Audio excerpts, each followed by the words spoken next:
민주당이 선거에서 이겼습니다. 그런데 이상하게도 지금 민주당 내부는 더 시끄럽습니다. 보통 선거에서 이긴 정당은 분위기가 좋아야 합니다. 당선자들은 축하를 받고 지도부는 성과를 말하고 당은 다음 국정 운영을 준비하면 됩니다. 그런데 이번 민주당 분위기는 조금 다릅니다. 겉으로는 63 지방선거 당선자 워크숍이었습니다. 하지만 속으로는 8월 전당대회를 앞둔 당권 신경전이 시작된 장면처럼 보였습니다. 그 중심에 선 인물이 바로 정청래 대표와 김민석 국무총리입니다. 두 사람은 같은 행사에 나란히 참석했습니다.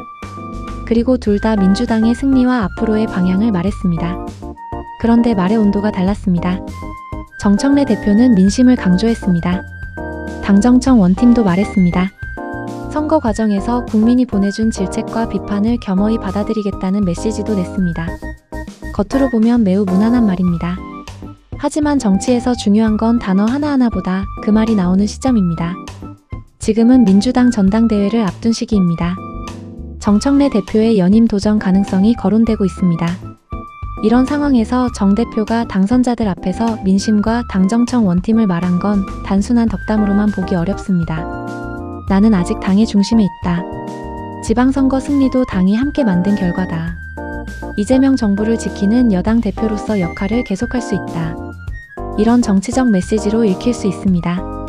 반면 김민석 총리는 다른 결의 메시지를 냈습니다. 김 총리는 대통령이 흔들리지 않도록 하는 단단한 민주당을 말했습니다. 이기는 민주당을 만들어야 한다는 취지의 메시지도 냈습니다. 여기서 핵심은 대통령 중심입니다.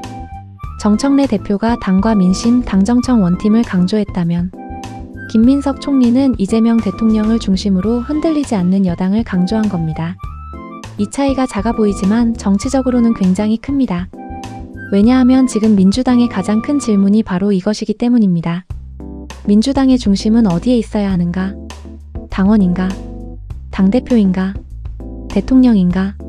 아니면 중도 민심인가? 이 질문이 지금 민주당 내부를 흔들고 있습니다. 정청래 대표의 강점은 분명합니다. 강한 메시지입니다. 지지층 결집력입니다. 당원들과의 연결감입니다. 정청래 대표는 민주당 강성 지지층에게 매우 선명한 인물입니다.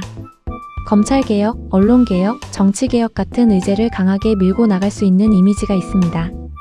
정치에서 이런 선명성은 큰 무기입니다. 특히 전당대회처럼 당원들의 참여가 중요한 선거에서는 더 그렇습니다. 일반 국민 전체를 설득하는 선거와 당원들의 마음을 움직이는 선거는 결이 다릅니다. 당대표 선거에서는 누가 더 당원들의 감정을 잘 읽느냐, 누가 더 당의 정체성을 선명하게 보여주느냐, 누가 더 싸울 준비가 돼 있느냐가 중요해집니다. 이 점에서 정청래 대표는 강점을 갖고 있습니다. 하지만 약점도 있습니다. 강한 메시지는 지지층을 모을 수 있지만 중도층에게는 부담스럽게 보일 수 있습니다. 당이 너무 앞서 나가면 대통령실은 국정 운영의 폭이 좁아질 수 있습니다. 여당이 계속 전투 모드로 보이면 국민들은 민생보다 정쟁이 먼저라고 느낄 수 있습니다. 이게 정청래식 리더십의 딜레마입니다. 지지층에게는 시원하지만 확장성에는 부담이 될 수 있습니다. 반대로 김민석 총리의 메시지는 안정론에 가깝습니다. 대통령이 흔들리지 않도록 당이 뒷받침해야 한다.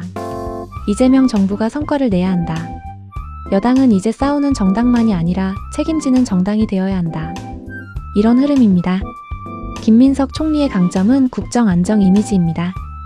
대통령 중심의 여당 운영을 강조할 수 있고 당이 정부를 흔드는 게 아니라 정부를 뒷받침하는 구도를 만들 수 있습니다.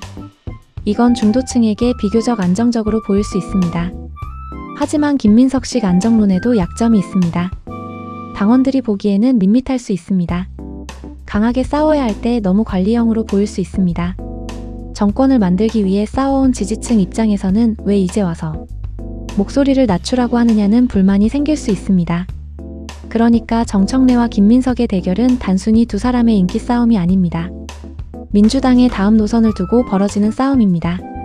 강한 당원 중심 민주당이냐, 대통령 중심의 안정적인 여당이냐, 이 구도가 지금 만들어지고 있는 겁니다. 여기서 이재명 대통령의 위치가 중요합니다. 대통령은 당권 싸움에 직접 들어가기는 어렵습니다. 대통령이 노골적으로 특정 후보를 민다거나 특정 흐름을 누르는 모양이 되면 당내 갈등이 더 커질 수 있습니다. 하지만 그렇다고 완전히 무관한 일도 아닙니다. 여당 대표는 대통령의 국정 운영에 매우 큰 영향을 줍니다. 여당 대표가 대통령과 호흡을 맞추면 국정 운영은 안정됩니다. 반대로 여당 대표가 자기 정치 색깔을 강하게 내면 대통령실과 당 사이에 미묘한 긴장이 생길 수 있습니다. 그래서 이번 전당대회는 단순한 민주당 내부 행사가 아닙니다. 이재명 정부 2년 차를 어떤 여당이 뒷받침할 것인가를 정하는 선거입니다. 대통령실 입장에서 가장 필요한 건 무엇일까요? 첫 번째는 국정 안정입니다. 두 번째는 민생 성과입니다. 세 번째는 중도층 확장입니다. 네 번째는 당내 갈등 관리입니다.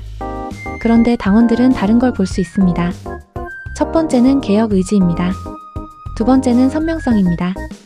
세 번째는 야당과 보수 언론에 맞서는 전투력입니다. 네 번째는 당원 존중입니다. 이렇게 대통령실이 보는 기준과 당원이 보는 기준이 다를 수 있습니다. 이 차이가 바로 전당대회를 뜨겁게 만드는 겁니다. 정청래 대표가 연임 도전에 나선다면 메시지는 분명할 가능성이 큽니다. 민주당은 더 강하게 가야 한다. 개혁을 멈추면 안 된다. 당원이 주인인 정당을 만들어야 한다. 이재명 정부를 지키기 위해 더 선명한 민주당이 필요하다. 이런 방향이 될 가능성이 큽니다. 김민석 총리가 당권 경쟁에 뛰어든다면 메시지는 다르게 잡힐 수 있습니다. 이제 민주당은 국정 성과를 내야 한다. 대통령이 흔들리지 않도록 안정적인 여당이 필요하다. 이기는 민주당은 확장성을 가져야 한다. 지방선거 승리를 넘어 다음 전국 선거까지 준비해야 한다. 이런 방향이 될 수 있습니다. 둘 다 명분은 있습니다. 정청래 대표는 지지층 결집과 개혁 동력을 말할 수 있습니다. 김민석 총리는 국정 안정과 확장성을 말할 수 있습니다. 문제는 민주당이 지금 무엇을 더 필요로 하느냐입니다. 만약 민주당 지지층이 여전히 강한 개혁 드라이브를 원한다면 정청래 대표에게 힘이 붙을 수 있습니다. 반대로 이재명 정부가 안정적으로 성과를 내야 한다는 분위기가 커지면 김민석 총리 쪽 메시지가 힘을 받을 수 있습니다. 또 하나 봐야 할 건 지방선거 평가입니다. 민주당은 63 지방선거에서 성과를 냈습니다. 하지만 모든 결과가 완승으로만 읽히지는 않습니다. 일부 지역에서는 아쉬운 결과가 있었고 당 내부에서도 선거 결과를 냉정하게 평가해야 한다는 목소리가 나옵니다. 선거에서 이겼는데도 평가가 필요한 이유는 간단합니다. 승리 속에서도 다음 위험이 보일 수 있기 때문입니다. 광역단체장 숫자만 보면 이겼지만 서울 같은 핵심 지역이나 중도층 흐름에서 불안 신호가 있었다면 지도부 책임론은 나올 수 있습니다. 반대로 승리했는데 왜 지도부를 흔드느냐는 반론도 나올 수 있습니다. 이 지점에서 정청래 대표와 김민석 총리의 해석이 달라질 수 있습니다. 정청래 대표 쪽은 이렇게 볼 수 있습니다. 어쨌든 민주당은 승리했다. 지지층 결집과 당의 투쟁력이 성과를 냈다.